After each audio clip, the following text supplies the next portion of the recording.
A heartwarming tribute to teachers everywhere. Thank you, Mr. Falker, by Patricia Polacco.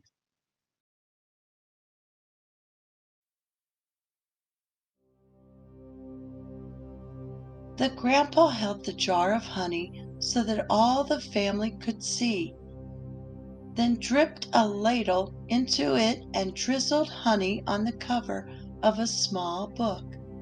The little girl had just turned 5. "Stand up, little one," he cooed. "I did this for your mother, your uncles, your older brother, and now you." Then he handed the book to her. "Taste." She dipped her finger into the honey and put it in her mouth. "What is that taste?" the grandma asked. The little girl answered, "Sweet." Then all of the family said in a single voice, "Yes, and so is knowledge, but knowledge is like the bee that made that sweet honey, and you have to chase it through the pages of a book." The little girl knew that the promise to read was at last hers. Soon she was going to learn to read. Trisha, the littlest girl in the family, grew up loving books. Her school teacher mother read to her every night. Her red-headed brother brought his books home from school and shared them. And whenever she visited the family farm, her grandfather or grandmother read to her by the stone fireplace. When she turned 5 and went to kindergarten, most of all she hoped to read. Each day she saw the kids in the first grade across the hall reading. And before the year was over, some of the kids in her own class began to read. Not Trisha. Still, she loved being at school because she could draw. The other kids would crowd around her and watch her do her magic with the crayons. "In first grade, you'll learn to read," her brother said. In first grade, Trisha sat in the circle with the other kids. They were all holding Our Neighborhood, their first reader, sounding out letters and words. They said be, be, oi, boy, and la, ook, look. The teacher smiled at them when they put all the sounds together and got a word right. But when Trisha looked at a page, all she saw were wiggling shapes. And when she tried to sound out words, the other kids laughed at her. "Trisha, what are you looking at in that book?" they'd say. "I'm reading," she'd say back to them.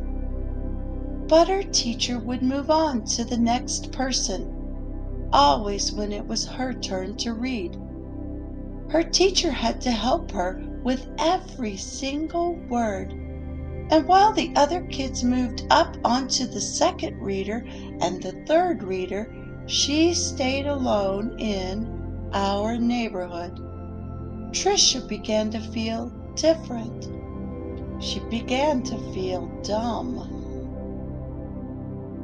The harder words got for the little girl, the more and more time she spent drawing. How she loved to draw, or just sitting and dreaming, or when she could, going for walks with her grandmother. One summer day, she and her grandma were walking together in the small woods behind the farm. It was twilight. The air was sweet and warm.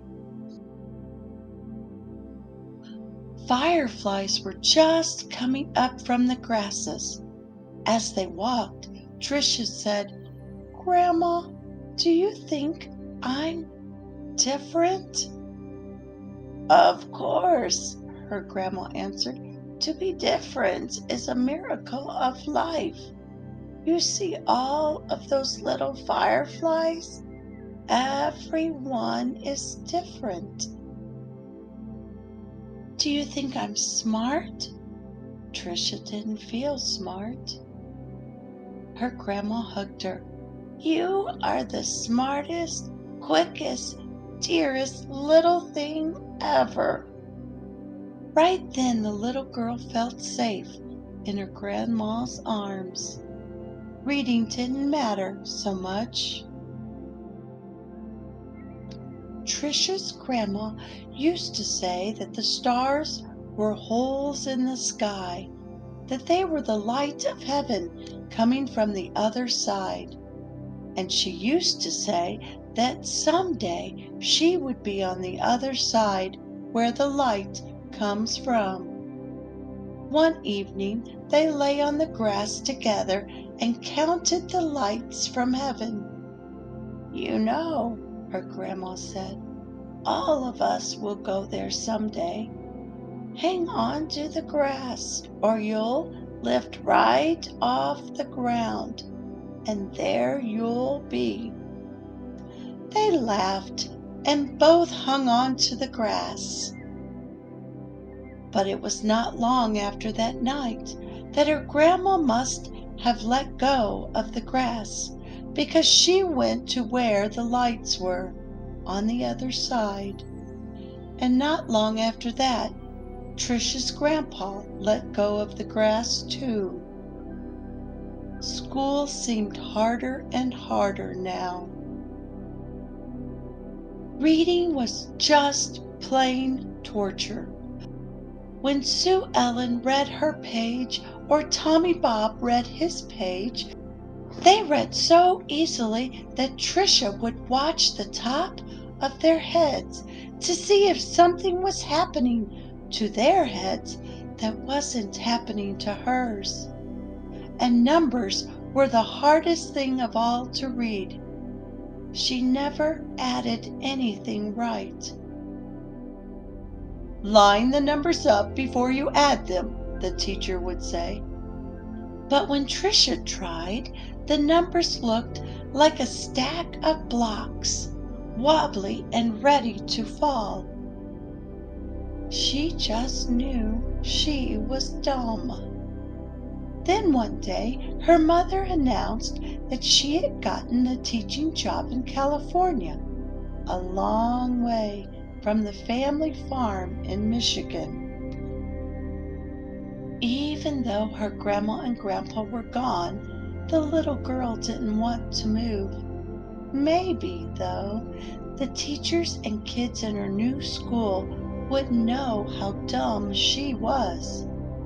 She and her mother and brother moved across the country in a two-toned 1949 Plymouth. It took 5 days. But at the new school it was the same. When she tried to read, she stumbled over words.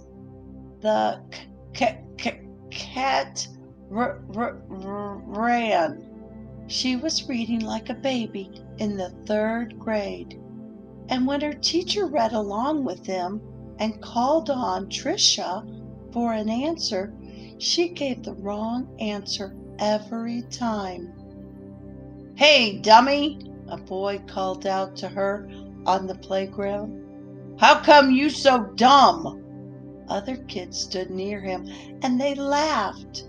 Trisha could feel the tears burning in her eyes. How she longed to go back to her grandparents' farm in Michigan.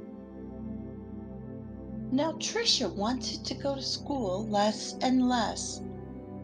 I have a sore throat, she'd say to her mother, or I have a stomach ache.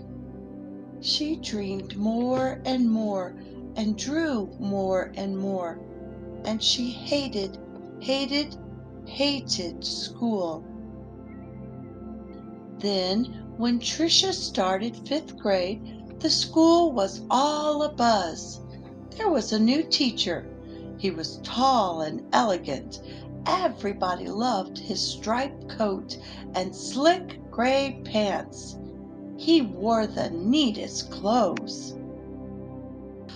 All the usual teachers' pets gathered around him. Stevie, Joe, and Alice Marie, Davy, and Michael Lee. But right from the start, it didn't seem to matter to Mr. Falker which kids were the cutest or smartest or the best at anything. Mr. Falker would stand behind Trisha whenever she was drawing and whisper, "This is brilliant, absolutely brilliant. Do you know how talented you are?"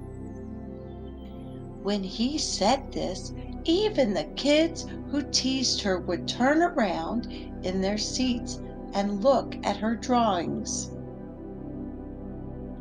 But they still laughed whenever she gave the wrong answer. Then, one day, she had to stand up and read, which she hated. She was stumbling through a page in Charlotte's Web, and the page was going all fuzzy, when the kids began to laugh out loud.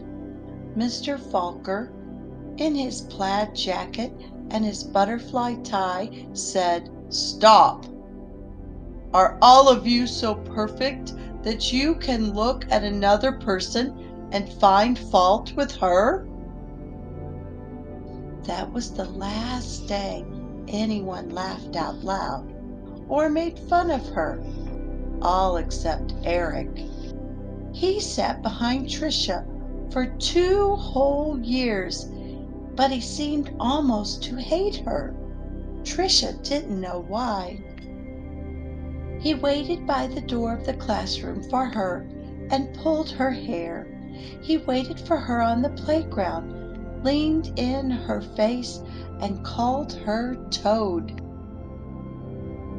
Trisha was afraid to turn any corner for fear Eric would be there. She felt completely alone. The only time she was really happy was when she was around Mr. Falker.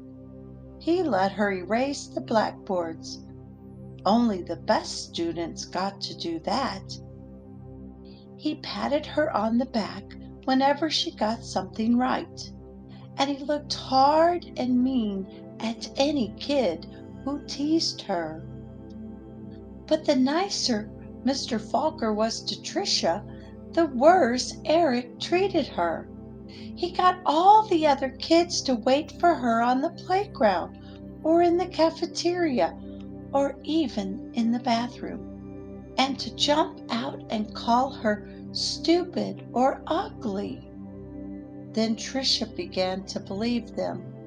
She discovered that if she asked to go to the bathroom just before recess, she could hide inside the stairwell during the free time and not have to go outside at all. In that dark place, she felt completely safe. But one day at recess, Eric followed her to her secret hiding place. "Have you become a mole?" he laughed, and he pulled her out into the hall and danced around her. "Dumbbell, dumbbell, maggoty old dumbbell." Trisha buried her head in her arms and curled up in a ball. Suddenly she heard footsteps. It was Mr. Falker. He marched Eric down to the office. When he came back, he found Trisha. "I don't think you'll have to worry about that boy again," he said softly. "What was he teaching you about, little one?" "I don't know," Trisha shrugged. Trisha was sure Mr. Falker believed that she could read. She had learned to memorize what the kid next to her was reading, or she would wait for Mr. Falker to help her with a sentence. Then she'd say the same thing that he did. "Good," he would say. Then one day, Mr. Falker asked her to stay after school and help wash the blackboards. He put on music and brought out little sandwiches as they worked and talked. All at once he said, "Let's play a game. I'll shout out letters. You can write them on the board with a wet sponge as quickly as you can." "A," he shouted. She wiped a watery A. "8," he shouted. She made a watery 8. 14, 3, D, M, Q, he shouted out. He shouted out many, many letters and numbers. Then he walked up behind her, and together they looked at the board. It was a watery mess. Trisha knew that none of the letters or numbers looked like they should. She threw the sponge down and tried to run. But Mr. Falker caught her arm and sank to his knees in front of her. "You poor baby," he said. "You think you're dumb, don't you? How awful for you to be so lonely and afraid." She sobbed. "But little one, don't you understand? You don't see letters or numbers the way other people do. And you've gotten through school all this time and fooled many, many good teachers." He smiled at her. "That took cunning and smartness and such bravery." Then he stood up and finished washing the board. "We're going to change all that, girl. You're going to read. I promise you that." Now, almost every day after school, she met Mr. Falker and Miss Pleasy and a reading teacher. They did a lot of things she didn't even understand. At first she made circles in sand, and then big sponge circles on the blackboard, going from left to right, left to right. Another day they flicked letters on a screen, and Trisha shouted them out. Still other days she worked with wooden blocks and built words, letters, letters, letters, words, words, words, always sounding them out, and that felt good. But though she read words, she hadn't read a whole sentence, and deep down she still felt dumb.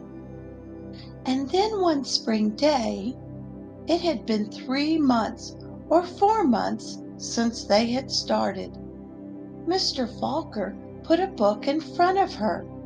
She'd never seen it before.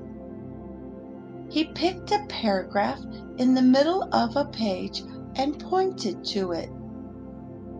Almost as if it were magic, or as if light poured into her brain, the words and sentences started to take shape on the page, almost as if they were magic, or as if light poured into her brain.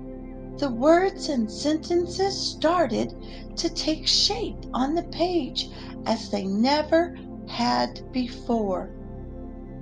She marched them off to... Slowly she read a sentence, then another and another, and finally she read a paragraph. And she understood the whole thing. She didn't notice that Mr. Falker and Miss Pleasy had tears in their eyes. That night, Trisha ran home without stopping to catch her breath. She bounded up the front steps, threw open the front door, and ran through the dining room into the kitchen. She climbed up on the cupboard and grabbed a jar of honey. Then she went into the living room and found the book on the shelf. The very book her grandpa had shown her so many years ago. She spooned honey on the cover and tasted the sweetness and said to herself, "The honey is sweet, and so is knowledge. But knowledge is like the bee who made the honey. It has to be chased through the pages of a book." She held the book, honey and all, close to her chest. She could feel tears roll down her cheeks, but they weren't tears of sadness. She was happy, so very happy. The rest of the year became an odyssey of discovery and adventure for the little girl. She learned to love school. I know, because that little girl was me, Patricia Polacco. I saw Mr. Falker again some 30 years later at a wedding. I walked up to him and introduced myself. Then I told him who I was and how he had changed my life so many years ago. He hugged me and asked me what I did for a living. "Why, Mr. Falker," I answered, "I make books for children." "Thank you, Mr. Falker, thank you." Hello, friends and teachers and parents. What a great book to remember that what you do every day can change a child's life forever. I know sometimes it seems hard, but someday you may have a student walk up and thank you and say that you changed their life. I hope you enjoyed this book and will share it with your students, your children, and your friends. And I have many other books if you'll come take a look at my channel, Storytime with Lorelei. Thanks for listening and thanks for all you do.